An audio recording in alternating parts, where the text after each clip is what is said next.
Hello everyone, नमस्कार। फिर से आप सभी का स्वागत करता हूं।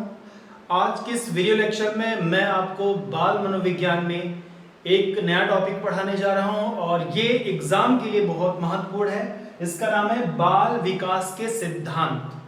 बाल विकास के सिद्धांत से बहुत सारे प्रश्न टीईटी में, सुपर टीईटी में और जितनी भी शिक्षक भर्ती परीक्षाएं होती हैं, पात्रता परीक्षाएं होती हैं, उनमें से पूछा जाता है। तो हम समझेंगे बाल विकास के सिद्धांत। दोस्तों, कई दोस्तों को कमेंट था कि सुपर टेट की स्पेशल बैच चलाइए, तो उसके लिए मैं जल्दी ही आपको अपने चैनल पे अपडेट दूंगा कि मेरी सुपर टेट की बैच कब से शुरू होगी। बहुत जल्दी मैं शुरू करूंगा, उसके लिए मैं अपडेट दूंगा। अभी फिलहाल आप देखते रहें, जो वीडियोस आपको दे रहे हैं उनको आप कंटिन्यू देखते रहें और तैयार करते रहें। जैसे ही मैं स्टार्ट करूंगा आपको चैनल के वीडियो के जरिए ही मैं आपको सूचित कर दूंगा। तो चलिए देखते हैं क्या है आज का टॉपिक। बाल मनोविज्ञान का 4th लेक्चर हमारा है बाल विकास के सिद्धांत। इसमें जो सिद्धांत मैंने यहाँ लिखे हैं, कुल मिला के 8 लिखे हैं, 2 और है लेकिन वो कम महत्वपूर्ण है, तो इन्हें हमें समझना है। पहला है वैयक्तिक विभिन्नता का सिद्धांत, दूसरा है निरंतर विकास का सिद्धांत, तीसरा है विकास की दिशा का सिद्धांत, चौथा है चक्राकार प्रगति का सिद्धांत, उसके बाद है परस्पर संबंध का सिद्धांत, फिर है एकीकरण का सिद्धांत, फिर है समान प्रतिमान का सिद्धांत, फिर है वंशानुक्रम एवं वातावरण की अंतःक्रिया का सिद्धांत। तो इन्हें हम समझते हैं कि क्या है और इसमें क्या पूछा जाता है परीक्षा में, ये भी जानना जरूरी है। तो सबसे पहले देखिए वैयक्तिक भिन्नता का सिद्धांत, जो इंडिविजुअल डिफरेंसेस का प्रिंसिपल है, इसमें क्या होता है। तो इस सिद्धांत में यह बताया जाता है कि व्यक्तिगत रूप से हर बालक दूसरे बालक से भिन्न होता है। हर बच्चा दूसरे बच्चे से व्यक्तिगत रूप से अलग होता है। उसकी सोचने का तरीका, उसकी पसंद, उसकी नापसंद और जितने भी इमोशंस होते हैं उनमें थोड़ा बहुत अंतर रहता है। यानी कि हर बच्चा दूसरे बच्चे से व्यक्तिगत रूप से अलग होता है। बस यही इस सिद्धांत में बताया गया है और इसीलिए ये क्लास में अध्यापकों को पढ़ाते समय ये हिदायत दी जाती है कि सभी बच्चे को एक जैसा ट्रीट ना करिए। हर बच्चे को एक ही तरीके से आप ट्रीट करेंगे तो बहुत सारे बच्चे सफर कर जाएंगे, क्योंकि एक बच्चे का जो अंडरस्टैंडिंग लेवल है दूसरे बच्चे से डिफर करता है, दूसरे बच्चे से अलग होता है। और एक बच्चे को साइंस में रुचि ज्यादा हो सकती है तो दूसरे को आर्ट्स में रुचि हो सकती है, या किसी को स्पोर्ट्स में रुचि हो सकती है, किसी को म्यूजिक में रुचि हो सकती है। तो ये इंडिविजुअल डिफरेंसेस को बताता है कि हर बालक व्यक्तिगत रूप से भिन्न होता है। इस बात का ध्यान रखकर हम कक्षा में अपनी जो है लेसन प्लान के अकॉर्डिंग टीचिंग करें, ताकि बच्चे को, किसी भी बच्चे को वहां पे दिक्कत ना हो। यह सिद्धांत का उद्देश्य है। आगे निरंतर विकास का सिद्धांत, तो ये कह रहे हैं कि जो बाल विकास होता है, जो बच्चों का विकास होता है, निरंतर विकास का सिद्धांत है। यानी कि आपको कल मैंने बताया कि जो विकास टर्म, डेवलपमेंट टर्म, जो विकास एक तथ्य है, विकास निरंतर चलने वाली प्रक्रिया है। तो इसमें सिंपल यही कहा गया है कि निरंतर विकास का सिद्धांत यानी बच्चे का, बालक का जो विकास होता है, या कह लीजिए मानव का विकास होता है, सतत रूप से चलने वाला सिद्धांत होता है। इसमें कहीं कोई रुकावट नहीं होती है। अब आप कहेंगे सर अधिगम के पठार में पठार आ जाता है तो वहां तो रुक जाता है। रुकता नहीं है, वो अधिगम के टॉपिक में थोड़ा सा एक माइन्यूट डिफरेंस के साथ वो रुकावट जैसा हमें महसूस, आभास होता है, लेकिन विकास जो है वो रुकता नहीं है, वो लगातार होता रहता है। उसकी स्पीड धीमी हो सकती है लेकिन रुकता नहीं है। तो ये होता है आपका विकास का दिशा का सिद्धांत। फिर निरंतर विकास का सिद्धांत। तीसरा इंपॉर्टेंट है विकास की दिशा का सिद्धांत। इस पे क्वेश्चन पूछे गए हैं, डायरेक्ट पूछे गए हैं। विकास की दिशा का सिद्धांत ये कहता है कि जो विकास होता है एक ही दिशा की ओर होता है, एक दिशीय होता है। और वो कहां से होता है? सर से पैर की ओर, सर से पैर की ओर विकास होता है। ठीक है, सिर से पैर की ओर बालक का विकास होता है, चाहे वो भ्रूण, चाहे वो गर्भ के अंदर हो या बाहर हो। तो बच्चे का सबसे पहले सर का फॉर्मेशन होता है, फिर धड़ और सारी चीजें ऊपर से नीचे की ओर जो है वो विकसित होता है और इस दुनिया में आने के बाद भी सबसे पहले वो अपना सर इधर उधर करता है, उसके बाद हाथ पैर चलाता है, फिर अपना धड़ चलाता है, एकदम लास्ट स्टेज पे वो पैरों पे खड़ा होता है। तो ये विकास का दिशा का सिद्धांत कहता है कि सर से पैर की ओर विकास होता है, एक दिशा होता है। और कुछ मनोवैज्ञानिकों ने ये कहा कि केंद्र से परिधि की ओर जो है विकास होता है, नहीं यहाँ से नाड़ी तंत्र से बाहर के अंगों की ओर भी विकास होता है। तो ये भी आपको पता होना चाहिए। इसके बाद बताया गया है चक्राकार प्रगति का सिद्धांत। ये क्या है चक्राकार प्रगति का सिद्धांत? तो ये जो डेवलपमेंट होता है, जो विकास होता है बालक का, वो चक्र वाइज होता है।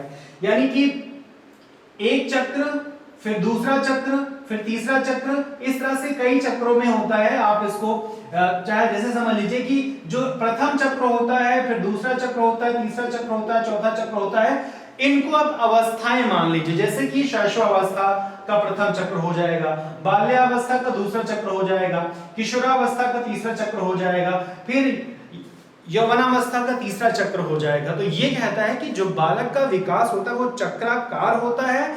और एक चीज, हर चक्र में विकास की जो गति होती है वो धीमी तेज होती है।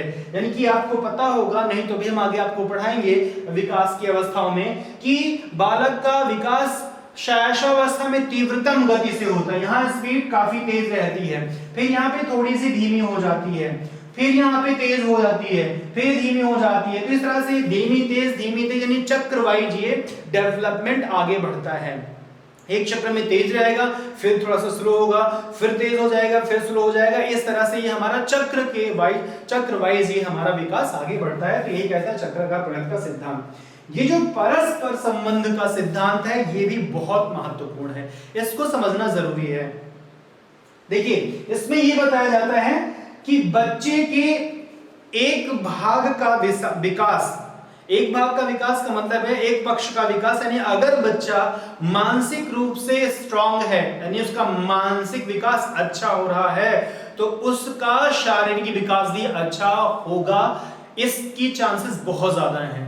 बच्चा अगर बुद्धि से, माइंड से तेज है तो वो शरीर से भी स्वस्थ रहेगा, ऐसा संभावना अधिक होती है। यानी परस्पर संबंध होता है। अगर बच्चा शारीरिक रूप से हष्ट-पुष्ट है तो मानसिक रूप से भी हष्ट-पुष्ट होने के चांसेस होते हैं, यानी परस्पर संबंध रहता है। और अगर बच्चा शारीरिक रूप से स्ट्रांग है तो सामाजिक रूप से भी वो अच्छा रहेगा, समाज में उठेगा बैठेगा, उसकी पर्सनालिटी से लोग इंप्रेस होंगे और उसका सामाजिक विकास भी बहुत अच्छा होगा। और अगर सामाजिक विकास बच्चे का अच्छा है तो सांस्कृतिक रूप से भी वो बहुत अच्छा रहेगा। कहने का मतलब एक पक्ष या एक भाग का विकास दूसरे भाग के विकास से रिलेटेड होता है, दूसरे भाग के विकास से संबंधित होता है।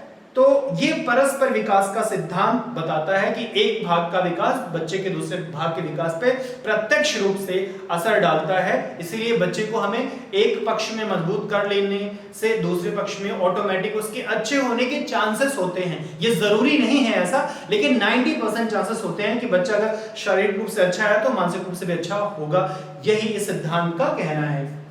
अगला है एकीकरण का सिद्धांत। ये भी काफी महत्वपूर्ण है। एकीकरण का सिद्धांत ये कहता है, मनोवैज्ञानिकों के नाम जो बालक होता है सबसे पहले संपूर्ण अंग का वो जो है प्रयोग करता है, संपूर्ण अंग को वो यूज करता है। उदाहरण के तौर पे ये बताया जाता है कि बच्चा जो सबसे पहले अपना पूरा सर जो है घुमाता है, यानी अगर उधर देखना है तो ऐसे ही देखेगा, ऐसे देखेगा, और अगर उसको कोई चीज पकड़नी भी है तो वो पूरा का पूरा ऐसे पकड़ लेता है, ऐसे पकड़ लेता है, या ऐसे पकड़ना तभी भी वो ऐसे ही पकड़ता है। यानी वो सबसे पहले संपूर्ण अंग को यूज करता है और समय के साथ धीरे धीरे वो छोटे छोटे पार्ट्स पे वो कमांड करता है, छोटी छोटी अंगों को वो अपने काबू में करता जाता है। सबसे पहले वो ऐसे पकड़ता है, फिर हो सकता है वो ऐसे पकड़े, फिर ऐसे पकड़े, फिर लास्ट में इस पोजीशन पे आता है। तो ये सिद्धांत कहता है कि बच्चा सबसे पहले संपूर्ण अंग का प्रयोग करता है और धीरे धीरे वो उस अंग के छोटे छोटे पार्टों पे भी, छोटे छोटे भागों पे भी अपनी जो है कुशलता को वो हासिल करता है। ठीक है, सर से शुरू करता है, बाद में वो सिर्फ आंख से घुमा के इधर देख लेता है, जो कि वो उसका कमांड हो गया। आंख पे पहले ऐसे देखता था लेकिन अब यहाँ देख रहा है, ऐसे केवल हल्का सा नजर तिरछी कर लेगा तो भी वो उस चीज को हासिल कर लेता है। तो यही सिद्धांत में कहा गया है कि बच्चा शुरू में संपूर्ण अंग का यूज करता है और धीरे धीरे विकास के साथ वो उन अंगों के छोटे छोटे भागों को भी वो एकीकृत एकीकृत करने में महारत हासिल कर लेता है, एकीकृत करने में सक्षम हो जाता है। इसे ही एकीकरण का सिद्धांत कहा गया है। समान प्रतिमान का सिद्धांत, समान प्रतिमान का सिद्धांत यह कहता है कि इस दुनिया में जितने भी प्राणी हैं, समान प्रकार के प्राणी में विकास का स्वरूप समान होता है। इसका तात्पर्य क्या है कि चाहे जिस जो है वैरायटी का, चाहे जिस प्रजाति का पक्षी है, सभी पक्षियों का विकास एक जैसा होगा, नहीं सभी में पंख होंगे, सभी की हड्डियां खोखली होंगी। तो मतलब एक प्रकार के जीव में जो विकास का प्रतिमान है वो समान होता है। मानो चाहे वो जिस ब्रीड का हो, चाहे जिस प्रजाति का हो, चाहे जिस कॉन्टिनेंट का हो, चाहे जहां का हो, सब में एक समान विकास होता है, यानी उनका प्रतिमान बराबर रहता है। भले वो कितना भी अलग हो, कितने भी अलग जलवायु से डिपेंड करते हैं, जलवायु से रिलेटेड हो, लेकिन उनका जो विकास होगा या उनकी जो ग्रोथ की जो कंडीशन होती है वो समान होती है। तो बस इसमें ये बताया गया है कि समान प्रकार के जीवों में समान प्रकार का विकास पाया जाता है। इसे ही समान प्रतिमान का सिद्धांत कहते हैं। लास्ट आपका है वंशानुक्रम एवं वातावरण की अंतःक्रिया का सिद्धांत। ये काफी महत्वपूर्ण, काफी आसान भी है, लेकिन इसको समझना बहुत जरूरी है। इसमें कभी कभी दो विचारधाराएं अलग अलग हो जाती हैं। कुछ लोग कहते हैं कि विकास के लिए क्या सिर्फ वंशानुक्रम महत्वपूर्ण है, यानी कि जो हमारे जीन्स में है, जो हमारे ब्लड में है, जो हमारे पुरखों के द्वारा मिला हुआ है, हमारे गुणसूत्रों में है, सिर्फ उसका अच्छा होना जरूरी है, या वातावरण का भी अच्छा होना जरूरी है। तो आगे जब आप पढ़ेंगे वंशानुक्रम वातावरण एक अलग से टॉपिक है, तो वहां पे कई सारे मनोवैज्ञानिक हैं जो कहते हैं कि सिर्फ वातावरण का अच्छा होना जरूरी है, कुछ कहते हैं सिर्फ वंशानुक्रम का अच्छा होना जरूरी है, लेकिन फाइनली जो कंक्लूजन आता है, जो इसका सार आता है, वो ये कहता है कि नहीं, दोनों का होना जरूरी है। दोनों अगर रिच कंडीशन में है, दोनों की भी जो अंतःक्रिया होती है, दोनों के बीच जो एक इंटर रिलेटेड जो प्रोसेस होता है, उसके जरिए एक बेहतरीन व्यक्तित्व, एक बेहतरीन विकास निकल के सामने आता है। तो इसमें सिर्फ यही कहा गया है कि विकास के लिए, डेवलपमेंट के लिए वंशानुक्रम का भी अच्छा होना जरूरी है और वातावरण का भी अच्छा होना जरूरी है। ये जब दोनों आपस में अंतःक्रिया करते हैं तो इन्हीं दोनों के समान और बैलेंस्ड अंतःक्रिया के स्वरूप एक बेहतरीन विकास मिलता है। इसको आप इस तरह से भी समझ सकते हैं कि जैसे बहुत उन्नतशील आप बीज ले आइए, बहुत ही हाइब्रिड क्वालिटी का बीज ले आइए, लेकिन आप उसको बंजर जमीन में बो दीजिए, बंजर जमीन में लगा दीजिए, तो उससे कोई उत्पादन नहीं मिलने वाला है। तो बीज का मतलब हो गया हमारा जीन, हमारा जो गुणसूत्र है, और जमीन का मतलब वातावरण, समझ रहे हैं। उसी तरीके से आप मान लीजिए कि बहुत उपजाऊ जमीन है, बहुत उपजाऊ जमीन है, लेकिन उसमें एकदम थर्ड क्वालिटी का बीज लाके बो दीजिए, तो क्या उसमें उत्पादन होगा? नहीं होगा। लेकिन अगर आपका बीज भी अच्छी क्वालिटी का है, जमीन भी अच्छी क्वालिटी की है, तो जब उसमें फसल उगेगी तो बहुत अच्छा उत्पादन देगी। यही बताता है कि डेवलपमेंट के लिए वातावरण और वंशानुक्रम दोनों का होना जरूरी है। तो यही इन सिद्धांत में बताया गया है। तो ये सारे सिद्धांत हैं जिन्हें आपको याद रखना है। इन पे कभी कभी क्वेश्चन ऐसे पूछ लिया जाता है कि किस सिद्धांत के अनुसार ये कहा जाता है कि अगर बालक शारीरिक रूप से मजबूत है तो मानसिक रूप से मजबूत होने के चांसेस ज्यादा होते हैं। तो वहां पे इनमें से 4 ऑप्शन दे देगा: व्यक्तिगत भिन्नता का सिद्धांत, निरंतर विकास का सिद्धांत, और चक्राकार प्रगति का सिद्धांत, परस्पर संबंध का सिद्धांत। तो अगर आपको इनकी डिटेल पता है तभी आप बता पाएंगे कि किस सिद्धांत में ये बात बताई गई है ना। जैसे आपसे पूछेंगे कि किसी भी प्रकार के पक्षी में जो है विकास, किसी भी प्रकार के पक्षी का जो विकास होता है वो समान रूप से होता है, या उनके पंखों का जो बनावट होता है, उनके पंखों का डेवलपमेंट एक जैसा होता है, ये किस सिद्धांत को प्रदर्शित करता है? तो आपको इनमें से जो बताया गया वो आप बता पाएंगे। या अध्यापक को शिक्षण कार्य करते हुए कक्षा में इस बात का ध्यान रखा जाना चाहिए कि हर बालक पे विशेष ध्यान दिया जाए, क्योंकि किस सिद्धांत के अनुसार ये बात जो है लागू होती है। इसको इस तरह से मोल्ड करके क्वेश्चन बना देंगे तो आपको क्या बताना होगा? वैयक्तिक भिन्नता का सिद्धांत ये कहता है कि हर बालक को स्पेशल अटेंशन की जरूरत होती है, क्योंकि व्यक्तिगत रूप से वो भिन्न होता है। तो आई होप ये सारे सिद्धांत आपको समझ में आ गए होंगे। बहुत इजी है, लेकिन इन पे क्वेश्चन आते हैं सिंपल से, तो कभी कभी कंफ्यूजन होती है, तो आई होप कि अब नहीं होगी। इसके बाद की वीडियो में मैं आपको जो भी बहुत ही हाईलाइटेड सिद्धांत हैं, जैसे संज्ञानात्मक विकास का सिद्धांत, जीन पियाजे हो गए, कोहलबर्ग हो गए, वायगोत्स्की हो गए, तो इस तरह से जितने भी इन लोगों के सिद्धांत हैं जो अक्सर हर एग्जाम में आते हैं, उनकी चर्चा करूंगा, उनको मैं ऐसे समझाऊंगा। तो वीडियो अच्छी लगी तो लाइक कर दीजिए, दोस्तों से शेयर करें, नए हैं तो चैनल सब्सक्राइब करें। मिलेंगे अगले वीडियो में, तब तक के लिए जय हिंद।